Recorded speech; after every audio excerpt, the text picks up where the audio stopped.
চিকিৎসকদের সঙ্গে বিশ্ববিদ্যালয়ের শিক্ষার্থীদের সংঘর্ষের পর উত্তপ্ত হয়ে ওঠে ঢাকা মেডিকেল কলেজ হাসপাতাল।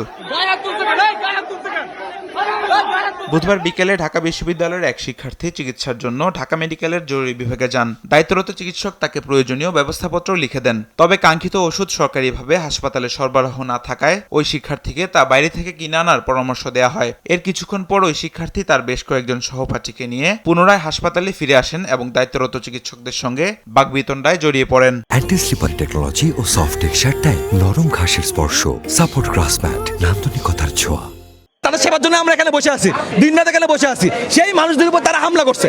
দাবির পোলাপানগুলি কিছু সন্ত্রাসী, সবাই না, ওই কিছু সন্ত্রাসী দাবির পোলাপান এখানে হামলা করছে এবং তাদের উপর যতক্ষণ না পর্যন্ত যথার্থ এবং সন্তোষজনক আইনি ব্যবস্থা গ্রহণ করা হচ্ছে, তাদের ছাত্রত্ব বাতিল করা হচ্ছে, ততক্ষণ পর্যন্ত আমরা ঢাকা মেডিকেল কলেজের ইমার্জেন্সি চিকিৎসা সেবা বন্ধ থাকবে। অভিযোগ ওঠে চিকিৎসকের লিখে দেওয়া ওষুধ বাইরে খুঁজে পাওয়া যায়নি। এই নিয়ে কথা কাটাকাটির এক পর্যায়ে শিক্ষার্থীরা চিকিৎসকদের উপর চড়াও হলে দুই পক্ষের মধ্যে সংঘর্ষ শুরু হয়।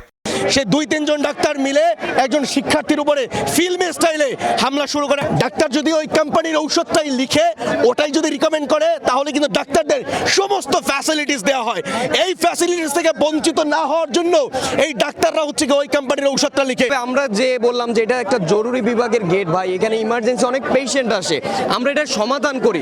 তারা ওইখানে আমাদের অকথ্য গালাগালি করছে আর বলতেছে কেচি গেট একবার খুলে দেখাই দিচ্ছি ঢাকা মেডিকেল কি। সংঘর্ষের খবর ছড়িয়ে পড়লে হাসপাতালের ইন্টার্ন চিকিৎসকরা কর্মবিরতির ডাক দেন এবং নিরাপত্তার কারণ দেখিয়ে জরুরি বিভাগের সেবা বন্ধ করে দেন। এতে চরম ভোগান্তিতে পড়েন রোগীরা। খবর পেয়ে ঘটনাস্থলে পৌঁছে পরিস্থিতি নিয়ন্ত্রণে আনে পুলিশ। ঢাকা বিশ্ববিদ্যালয়ের শিক্ষার্থী আসছিল চিকিৎসা নেওয়ার জন্য, তো একটা মেডিসিন বলছিল যে একটু চেঞ্জ করে দেন ডাক্তারদের। তো এই কথা থেকে ডাক্তার বলছে ঠিক আছে চেঞ্জ করা লাগবে না, এটা দিয়ে চলবে। এই কথা থেকে দুই পক্ষের মধ্যে কথা কাটাকাটি হয়েছে, তারপর একটু হাতাহাতি হয়েছে। এটার বিচারের জন্য একটা ফর্মাল তদন্ত কমিটি গঠন করবে, হয়তো একটা নির্দিষ্ট টাইম দিবে, 3 দিন বা 5 দিন বা 7 দিন এরকমটা টাইম দিবে।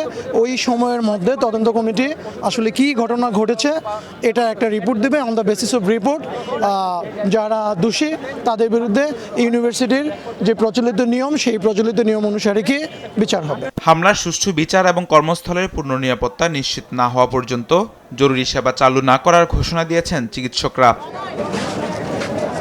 তামিম মাহবুব, দেশ টিভি, ঢাকা।